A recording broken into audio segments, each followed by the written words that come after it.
3062 सक्रिय केस शेष।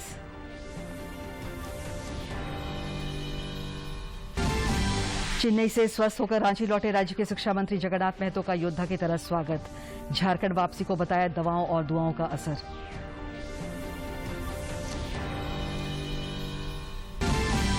और कृषि मंत्री बादल ने कृषि यांत्रिकीकरण से महिला समूह को एम्पावर कर स्वावलंबी बनाने पर दिया जोर। अगले 4 साल में कृषि से जुड़े 24 लाख लोगों को सहायता पहुंचाने का लक्ष्य।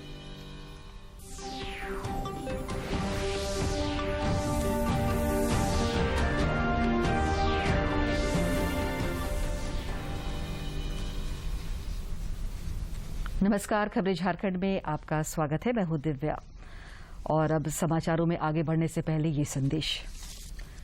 कोरोना संक्रमण की दूसरी लहर अब झारखंड समेत पूरे देश में थोड़ी कमजोर पड़ती जा रही है। दूरदर्शन आप लोगों से अपील करता है कि इसके बावजूद लापरवाही न बरतें। सभी एहतियाती उपायों का पालन करें और जिन लोगों ने कोविड का टीका नहीं लगवाया है वे जल्द से जल्द टीका लगवाएं। जब तक आवश्यक न हो घर से बाहर न निकलें और इन 3 आसान उपायों का पालन करें और सुरक्षित रहें। मास्क लगाएं, 2 गज की सुरक्षित दूरी बनाए रखें तथा बार बार हाथ धोएं और साफ सफाई का ध्यान रखें। कोविड से संबंधित जानकारी और मार्गदर्शन के लिए राष्ट्रीय हेल्पलाइन काम कर रही है। इनके नंबर हैं 0112397846 और 1075। और अब समाचार विस्तार से। प्रधानमंत्री नरेंद्र मोदी ने कहा है कि भारत में पिछले 10 वर्ष के दौरान 30 लाख हेक्टेयर से अधिक वन क्षेत्र की बढ़ोतरी हुई है। प्रधानमंत्री मरुस्थलीकरण, भूमि की उर्वरा शक्ति कम होने और सूखे पर संयुक्त राष्ट्र उच्च स्तरीय संवाद को वर्चुअल माध्यम से संबोधित कर रहे थे। सभी पक्षों के 14वें सत्र के अध्यक्ष के रूप में प्रारंभिक सत्र को संबोधित किया। प्रधानमंत्री ने कहा कि भारत में भूमि को हमेशा से महत्व दिया जाता रहा है और इसे अपनी मां के रूप में भी मानते हैं। प्रधानमंत्री ने भूमि शरण की चुनौती से निपटने के लिए भारत द्वारा की गई पहलों का जिक्र किया। In India we have always given importance to land and consider the sacred earth as our mother. India has taken the lead to highlight land degradation issues at international forums. The Delhi Declaration of 2019 called for better access and stewardship over land and emphasized gender-sensitive transformative projects. प्रधानमंत्री मोदी ने कहा कि विकासशील देशों के सामने भूक्षरण एक चुनौती बनकर उभरा है। उन्होंने कहा कि भारत साथी विकासशील देशों को भूमि बहाली रणनीति विकसित करने में सहयोग कर रहा है। प्रधानमंत्री ने कहा कि भूमि क्षरण के मुद्दों के प्रति वैज्ञानिक दृष्टिकोण को बढ़ावा देने के लिए भारत में एक उत्कृष्टता केंद्र स्थापित किया जा रहा है। Land degradation poses a special challenge to the developing world. In the spirit of South-South cooperation, India is assisting fellow developing countries to develop land restoration strategies. A center of excellence is being set up in India to promote a scientific approach towards land degradation issues. अपने संबोधन में प्रधानमंत्री मोदी ने कहा कि भूमि क्षरण ने दुनिया के 2/3 हिस्सों को प्रभावित किया है और यदि इस पर ध्यान नहीं दिया गया तो यह समाजों, अर्थव्यवस्थाओं, खाद्य सुरक्षा, स्वास्थ्य और जीवन की गुणवत्ता और सुरक्षा की नींव को नष्ट कर देगा। देश में कोरोना संक्रमण के मामलों में गिरावट का दौर जारी है। पिछले 24 घंटे के दौरान सैंपल जांच में 60,447 नए मामलों की पुष्टि हुई है, जबकि इस अवधि में 1,17,525 लोगों ने कोरोना को हराकर जिंदगी की जंग जीती है। इस अंतराल में हालांकि 2,726 लोगों को जान भी गंवानी पड़ी। देश में फिलहाल कोरोना संक्रमण के 9,13,378 मामले सक्रिय हैं। इधर झारखंड में पिछले 24 घंटे में 151 नए कोरोना मरीजों की पुष्टि हुई है, जबकि इस दौरान 483 कोरोना वीर स्वस्थ हुए, जिन्हें अस्पतालों से छुट्टी दे दी गई। राहत देने वाली खबर यह भी रही कि इस अवधि में राज्य भर में कोरोना से केवल एक मौत हुई। झारखंड में फिलहाल कोविड महामारी के 3062 सक्रिय केस शेष हैं और रिकवरी रेट 97.62% है, जो राष्ट्रीय औसत से भी बेहतर है।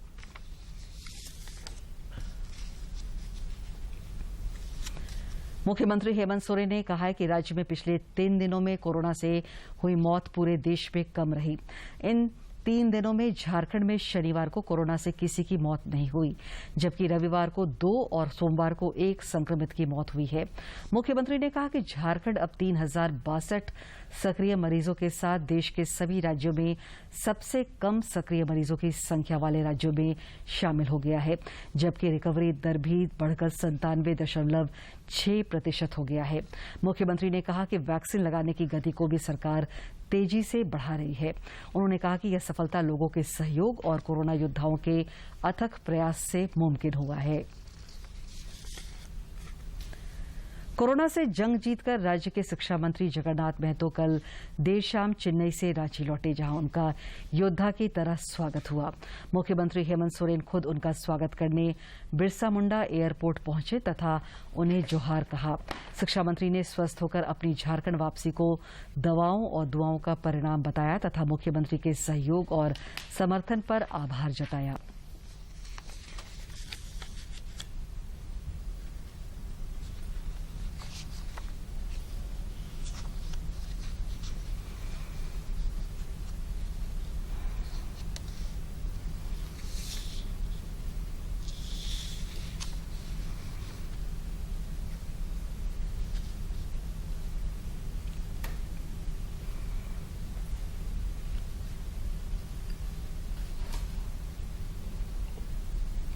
देशवासियों को कोरोना के जोखिम से बचाने के लिए कोरोना रोधी टीकाकरण अभियान तीव्र गति से आगे बढ़ रहा है। देश में पिछले 24 घंटे में कोरोना वायरस की 39,27,154 वैक्सीन लगाई गई, जिसके बाद कुल वैक्सीनेशन का आंकड़ा अब बढ़कर 25,90,44,072 हो गया है।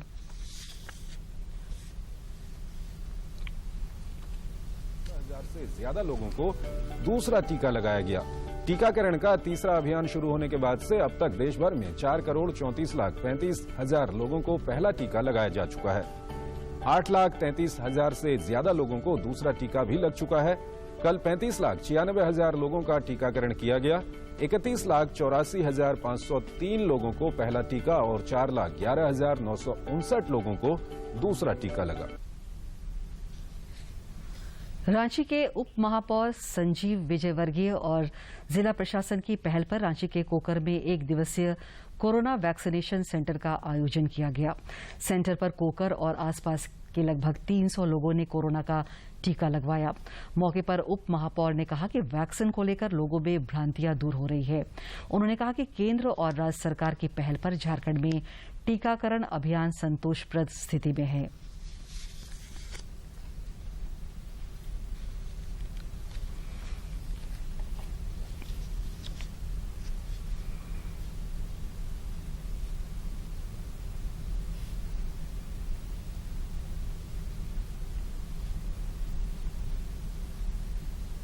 जी एवं झारखंड सरकार के मुख्यमंत्री हेमंत सोरेन जी को धन्यवाद देता हूं कि जो व्यवस्था बनाई गई है उस व्यवस्था में लगातार वैक्सीनेशन का काम झारखंड में बढ़ रहा है और अगर हम इसी रफ्तार से आगे बढ़ते रहे तो मुझे कहने में कोई एतराज नहीं कि हम कोरोना को जरूर परास्त करेंगे। आने वाला दिन कोरोना मुक्त भारत बनेगा, ऐसा मैं समझता हूं। दिल्ली का अखिल भारतीय आयुर्विज्ञान संस्थान एम्स 6 से 12 वर्ष की आयु के बच्चों पर कोवैक्सीन के क्लिनिकल परीक्षण की प्रक्रिया आज से शुरू करेगा।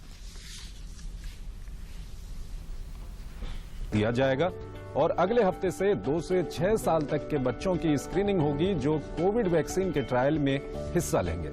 अगर कोई बच्चा या उनके अभिभावक ट्रायल में हिस्सा लेना चाहते हैं तो मोबाइल नंबर 7428847499 पर व्हाट्सएप कर सकते हैं या फिर ctaiims.covid19@gmail.com पर ईमेल कर सकते हैं। विश्व स्वास्थ्य संगठन के महानिदेशक ने सोमवार को G7 देशों के नेताओं द्वारा सप्ताह के अंत तक कोविड-19 के 87 करोड़ खुराक उपलब्ध कराए जाने का स्वागत किया है। 19 वैक्सीन की 87 करोड़ खुराक उपलब्ध कराने की प्रतिज्ञा का स्वागत किया, लेकिन उन्होंने कहा कि हमें जल्द और ज्यादा वैक्सीन की जरूरत है। WHO के महानिदेशक ने मीडिया को संबोधित करते हुए कहा कि लगभग 10,000 लोग रोजाना इस बीमारी से मर रहे हैं और अफ्रीका में गंभीर रूप से बीमार रोगियों की मृत्यु दर अधिक है। विश्व स्वास्थ्य संगठन के एक वरिष्ठ सलाहकार ने कहा कि G7 द्वारा दिए जाने वाले 87 करोड़ वैक्सीन डोज देने के लिए अफ्रीका को प्राथमिकता दी जाएगी। राजधानी रांची स्थित राजेंद्र आयुर्विज्ञान चिकित्सा संस्थान रिम्स में आज से 6 विभागों की ओपीडी सेवा शुरू हो गई। कोविड की दूसरी लहर में बढ़ते संक्रमण को देखते हुए पिछले 2 महीने से ओपीडी का संचालन बंद था। रिम्स प्रबंधन ने भीड़ की संभावना को देखते हुए फिलहाल 6 जरूरी विभागों की ओपीडी को खोलने का निर्णय लिया है। इसमें आई, ENT, स्किन, कार्डियोलॉजी, यूरोलॉजी और न्यूरोलॉजी शामिल है।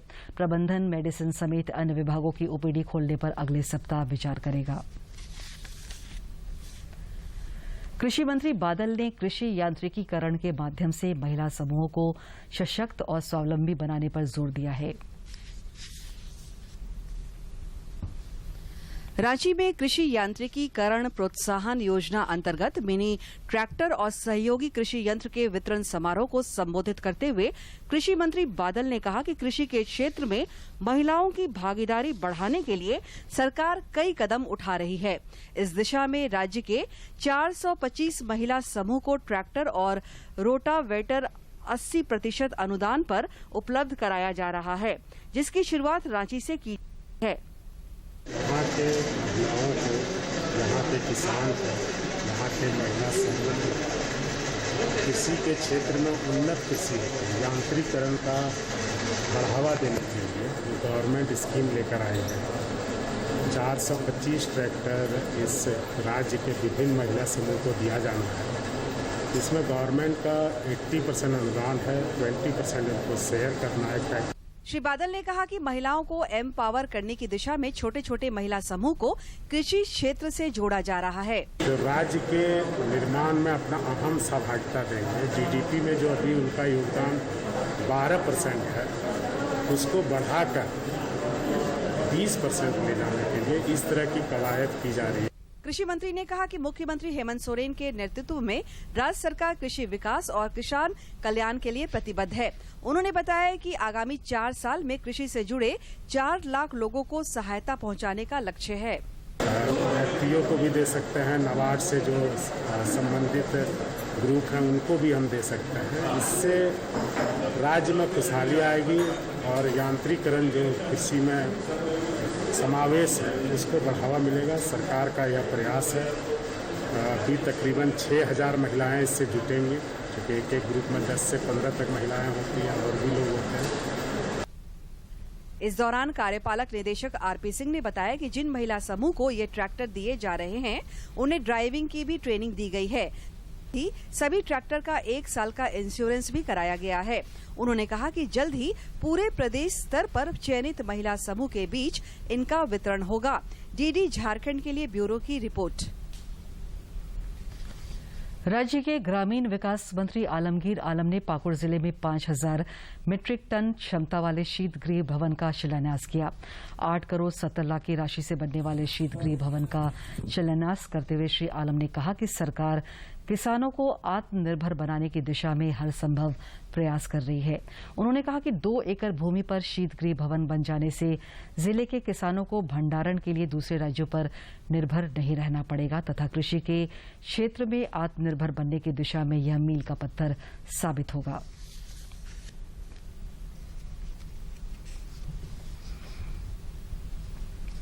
एक नहीं अनेक किसान ऐसा है जो आलू प्याज आदि लगाते हैं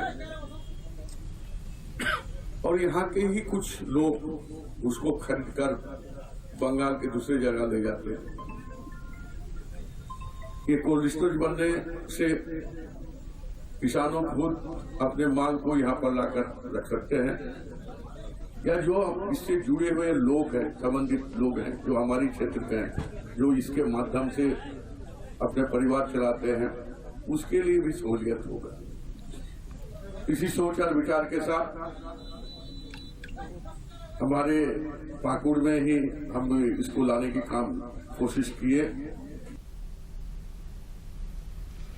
आयकर दाताओं को फॉर्म 15 सीए या 15 सीबी भरने के दौरान आ रही परेशानियों के बीच केंद्र सरकार ने निर्णय लिया है कि अब यह फॉर्म मैनुअल प्रारूप में 30 जून तक अधिकृत डीलरों के पास जमा कराए जा सकते हैं।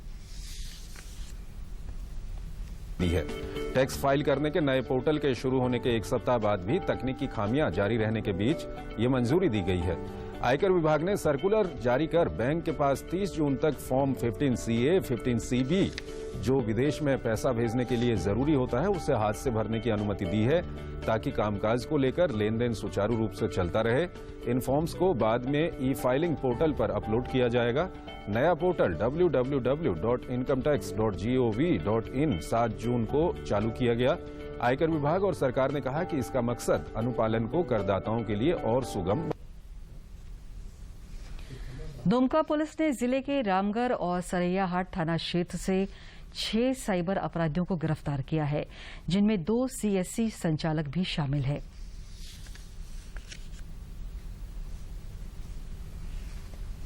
दुमका के 2 अलग अलग थाना क्षेत्रों से 6 साइबर अपराधियों की गिरफ्तारी हुई है। इनके पास से 20 मोबाइल, पंचिंग मशीन, बड़ी संख्या में एटीएम और सिम कार्ड, लैपटॉप, कंप्यूटर, लेन देन का खाता तथा ई पास मशीन की बरामदगी हुई है। पुलिस अधीक्षक अंबर लकड़ा ने बताया कि गिरफ्तार लोगों में से 2 सीएसपी संचालक है। ये करीब हर एक दिन का पता लीजिए तो एवरेज 2 लाख का जो है कि ठगी का जो पैसा सीएसपी में ट्रांसफर होता था। मान के चलिए कि 10 दिन के अंदर में अराउंड 8 to 9 लाख का जो है कि ट्रांजैक्शन होता था, जिसमें कि कई दूर दराज के भी क्षेत्र के भुक्तभोगी हैं, उनको ट्रेस किया जा रहा है। पुलिस अधीक्षक ने बताया कि ये साइबर अपराधी भोले भाले लोगों को ठग कर सीएसपी की मिली भगत से औसतन हर रोज 2 लाख रुपए का हेरफेर किया करते थे। श्री लकड़ा ने कहा कि साइबर ठगी के शिकार भुक्तभोगियों का पता लगाकर उन्हें पैसे वापस कराए जाएंगे। वो किसी माध्यम से कोई भी जो है अपना जो है ये मोबाइल का एटीएम का या तो फिर अपने जो क्रेडिट कार्ड का वो पासवर्ड नंबर बता करके, अपना अकाउंट नंबर बता करके, या तो फिर वो किसी तरह से जो है कि उनको एक जो है कि लालच दे करके पैसा ट्रांसफर करवाते थे, जिसके माध्यम से कई लोग इसमें भुक्तभोगी हुए। मतलब नहीं, ये भी जांच का एक विषय है, क्योंकि ब्रांच नहीं है, लेकिन ये टैग हो सकते हैं कोई भी ब्रांच से, लेकिन यहाँ का ब्रांच होने से आप यहाँ कोई भी आगे का कार्रवाई जो होता है आप उसको चेक कर सकते हैं। संथाल परगना के इलाके में साइबर अपराधियों के खिलाफ पुलिस ताबड़तोड़ कार्रवाई कर रही है, ताकि ठगों को सलाखों के पीछे पहुंचाकर उन्हें कड़ा संदेश दिया जा सके। दुमका से आरके नीरद की रिपोर्ट। राजधानी रांची के पुंदाग इलाके में लगातार हो रही चोरी की घटनाओं से स्थानीय लोग काफी परेशान हैं। आए दिन किसी न किसी घर में हो रही चोरी से बचने के लिए मोहल्ले के लोगों ने एक नया तरीका अपनाया है। स्थानीय लोगों द्वारा अपने घर के दरवाजे और गेट पर तख्ती लगा दिया गया है। तख्ती में लिखा गया है, घर में एक बार चोरी हो गई है, दोबारा प्रयास न करें। इस तरह की तख्ती लगाया जाना स्थानीय लोगों की परेशानी के साथ दूसरों के लिए कौतूहल का विषय बन गया है।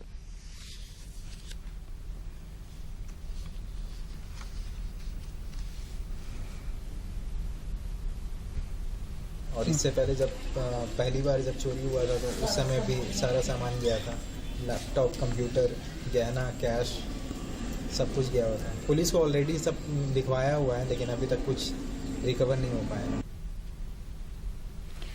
देश में कोरोना संक्रमण पर अंकुश लगने के बाद जहां जिंदगी पटरी पर लौट रही है, वहीं रेलगाड़ियों भी पटरी पर सरपट दौड़ लगा रही है। यात्रियों की सुविधा के लिए आगामी 29 जून से प्रत्येक मंगलवार को रांची कामाख्या के बीच साप्ताहिक स्पेशल ट्रेन चला करेगी। साथ ही हटिया लोकमान्य ट्रेन अब सप्ताह में 2 दिन चलेगी। दक्षिण पूर्व रेलवे रांची मंडल ने बताया है कि हटिया बेंगलुरु कैंट हटिया के बीच पूर्णतः आरक्षित साप्ताहिक स्पेशल ट्रेन का भी परिचालन होगा। हटिया बेंगलुरु कैंट साप्ताहिक स्पेशल ट्रेन 19 जून और 26 जून को हटिया से चलेगी। देश में चालू रबी विपणन सीजन में गेहूं की खरीद सुचारू रूप से चल रही है। अब तक 425,77,000 मीट्रिक टन से अधिक गेहूं खरीदी जा चुकी है। यह अब तक की सबसे अधिक गेहूं खरीद है। टन से अधिक गेहूं खरीदी जा चुकी है। पिछले साल की समान अवधि की तुलना में इस वर्ष 12.50% अधिक गेहूं की खरीद की गई। पिछले रबी विपणन सीजन में 389,92,000 मीट्रिक टन गेहूं की खरीद हुई थी। चालू खरीद प्रक्रिया में अब तक 47,53,000 किसान लाभान्वित हुए हैं और उनसे 84,000 करोड़ रुपए से अधिक के न्यूनतम समर्थन मूल्य पर उपज खरीदी गई है। खरीफ सीजन में धान की खरीद भी चल रही है। अब तक 826 लाख मीट्रिक टन धान खरीदी जा चुकी है। पिछले सीजन की इस अवधि में 743 लाख मीट्रिक टन धान की खरीद हुई है। चालू खरीफ विपणन सीजन में अब तक 1,56,000 करोड़ रुपए से अधिक के न्यूनतम समर्थन मूल्य पर खरीद से 22,24,000 किसान लाभान्वित हो चुके हैं। पशुपति कुमार पारस को चिराग पासवान के स्थान पर लोकसभा में लोक जनशक्ति पार्टी का नेता चुना गया है। लोकसभा अध्यक्ष ओम बिरला ने श्री पारस को लोक जनशक्ति पार्टी के संसदीय दल के नेता के रूप में मान्यता दे दी है। बिरला ने सांसद पशुपति पारस को लोजपा के संसदीय दल के नेता के तौर पर मान्यता दे दी। अब पशुपति पारस आधिकारिक तौर पर एलजेपी के संसदीय दल के नेता बन गए हैं। गौरतलब है कि दिवंगत नेता रामविलास पासवान के छोटे भाई पशुपति पारस के नेतृत्व में एलजेपी के 6 सांसदों में से 5 सांसदों ने पार्टी से बगावत कर दी है। सभी ने चिराग पासवान को किनारे करते हुए पशुपति को अपना नेता चुना और इस संबंध में लोकसभा अध्यक्ष को एक पत्र सौंपा था, जिसके बाद लोकसभा अध्यक्ष ने उन्हें संसदीय दल के नेता के रूप में मान्यता दी। दक्षिणी पश्चिमी मानसून देश के अधिकतर हिस्सों में सक्रिय हो चुका है तथा कई इलाकों में यह समय से पहले ही पहुंच चुका है। मौसम वैज्ञानिकों ने इस बार जून से सितंबर के बीच सामान्य से अधिक बारिश होने की संभावना जताई है, जिसकी बौछार से समूचा दक्षिण एशिया सराबोर होगा। इधर झारखंड में भी दक्षिणी पश्चिमी मानसून की सक्रियता और दक्षिण झारखंड तथा आसपास में बने निम्न दबाव के क्षेत्र की वजह से बारिश जारी है। पिछले 24 घंटे में सिमडेगा के कुरडेग में सर्वाधिक 68.2 मिलीमीटर वर्षा रिकॉर्ड की गई। इस बीच मौसम विज्ञान केंद्र रांची ने अपने पूर्वानुमान में बताया है कि आगामी 16 जून तक राज्य के कई इलाकों में तेज हवा और वज्रपात तथा आंधी के साथ भारी बारिश भी हो सकती है, जिसके लिए ऑरेंज और येलो अलर्ट भी जारी किया गया है। प्रधानमंत्री नरेंद्र मोदी 27 जून को आकाशवाणी पर मन की बात कार्यक्रम में अपने विचार साझा करेंगे। यह मासिक रेडियो कार्यक्रम की 78वीं कड़ी होगी। प्रधानमंत्री ने कार्यक्रम की आगामी श्रृंखला में लोगों से उनके विचार आमंत्रित किए हैं। लोग नमो ऐप या माई जीओवी ओपन फोरम में अपने विचार साझा कर सकते हैं। वे टोल फ्री नंबर 1800-117800 पर भी डायल कर सकते हैं और प्रधानमंत्री के लिए अपना संदेश हिंदी या अंग्रेजी में रिकॉर्ड कर सकते हैं। लोग 1922 पर मिस्ड कॉल भी दे सकते हैं और एसएमएस में प्राप्त लिंक का अनुसरण करके सीधे प्रधानमंत्री को अपने सुझाव दे सकते हैं। और इस खास रिपोर्ट में देखिए योग के जरिए कैसे इम्यूनिटी बढ़ाया जा सकता है। कि कुछ आसन जो लंग्स को मजबूती दे, क्योंकि लंग्स में ही आघात होता है कोरोना का सबसे ज्यादा, और इम्यूनिटी को बूस्ट करे। इस दोनों के लिए बैक बेंडिंग सबसे अच्छा है, क्योंकि थाइमस ग्लैंड आपका महत्वपूर्ण सोर्स है और स्प्लीन जो इम्यूनिटी को बूस्ट करता है, और यहाँ पर ही लंग्स रहता है। तो 2-3 आसन खास तौर पर लेट जाएंगे आप छाती के बल मकरासन पोजीशन में जैसे, और दोनों पांव के बीच में थोड़ा सा गैप रखें और हथेली को छाती के पास लाएं। एल्बो को आप बॉडी के साथ मिला के रखें, पांव की उंगलियां बाहर रहे, चिन्ह मस्तक लगा के रखें। यहाँ से सांस लेते हुए धीरे धीरे अपने शरीर को थोड़ा सा अपनी सुविधा मुताबिक लिफ्ट करें।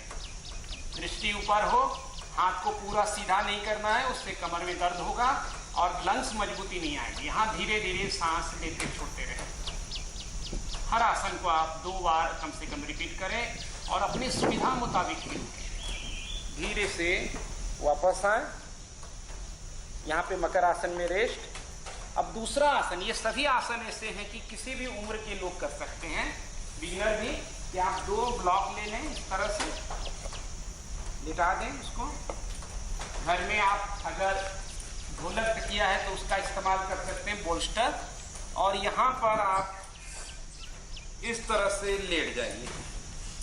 ये जो पोजीशन में है आप देख रहे हैं कि हमारा जो छाती का एरिया है वो ओपन ज़्यादा हो रहा है, तो ये लंग्स को, हार्ट को मजबूती देगा और थाइमस को एक्टिवेट करके इम्यून सिस्टम को बूस्ट करेगा। यहाँ पर आप अपनी सुविधा के मुताबिक रह सकते हैं। और अगर आपको किसी तरह का पाँव में दिक्कत लगे तो आप पाँव को सीधा भी कर सकते हैं। इसके बाद वापस आ जाए। तीसरा जो आसन हम करने जा रहे हैं उसमें आप दोनों पाँव को बेंड कीजिए। दोनों पाँव के बीच में हिप के बराबर गैप रहे, हथेली को बगल में रखें। यहाँ पे सांस लेते हुए धीरे धीरे सेतुबंद आसन के लिए ऊपर उठाएं। सेतुबंद आसन में अगर आपको ठहरा नहीं जाता है और अगर आप ज्यादा देर तक ठहरना चाहते हैं तो इस तरह के ब्लॉक का आप इस्तेमाल कर सकते हैं, या घर में जो बोल्स्टर होता है ढोलक तकिया उसको आप ले सकते हैं। अब यहाँ पर रुक करके अपनी सुविधा मुताबिक ब्लॉक लगाएं। आप सांस को लेते हुए पेट फुलाएं, सांस को छोड़ते हुए पेट अंदर करें वशिष्ठ प्राणायाम की तरह, और शांति से बने रहें। जितनी सहजता से रह सके उतना ही देर रहना है। फिर एक एक करके ब्लॉक को वापस नीचे करें और धीरे धीरे आप नीचे अपने शरीर को ले जाएं। फिर इन तमाम आसनों का काउंटर, जो तीनों आसन किए उसका काउंटर के तौर पर अपान आसन करें। नी को चेस्ट की तरफ ले जाएं और थोड़ा थोड़ा जेंटल मसाज दें। अगर दोनों पांव एक साथ ले जाने में दिक्कत हो तो अर्ध अपान करके दोनों साइड करने के बाद थोड़ी देर आप शवासन में लेटें। तो ये सभी आसन इफेक्टिव हैं। आप नियमित तौर पर कम से कम इतना अभ्यास जरूर करें। धन्यवाद, नमस्कार। कोरोना का खतरा अभी टला नहीं है। दूरदर्शन झारखंड आप सबों से अपील करता है कि आप खुद भी मास्क पहने तथा दूसरों को भी मास्क पहनने के लिए प्रेरित करें और सामाजिक दूरी के दिशा निर्देशों का पालन करें। मास्क के उपयोग को लेकर सभी के सहयोग से मास्क अप इंडिया अभियान की शुरुआत हुई है, जो डीडी न्यूज और उससे जुड़े सोशल मीडिया पर जारी रहेगा। कोरोना को हराना है, मास्क जरूर लगाना है। मास्क पहने और अपने मुंह और नाक को अच्छी तरह ढकें। अपने परिवार के सदस्यों और दोस्तों को मास्क पहनने के लिए कहें।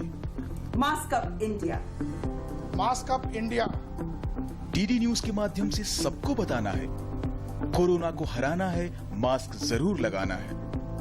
Mask up India, mask up India, mask up India.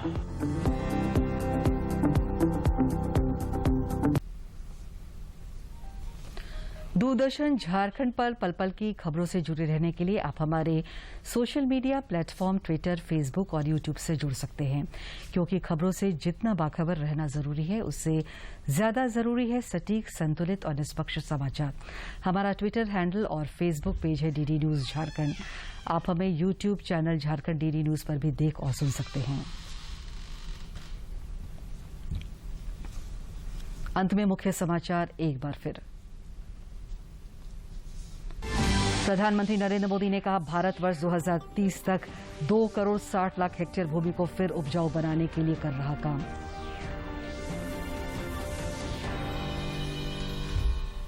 पिछले 24 घंटे में राज्य में 151 कोरोना मरीजों की पुष्टि, 483 हुए स्वस्थ, 3062 सक्रिय केस शेष। चेन्नई से स्वस्थ होकर रांची लौटे राज्य के शिक्षा मंत्री जगन्नाथ महतो का योद्धा की तरह स्वागत। झारखंड वापसी को बताया दवाओं और दुआओं का असर।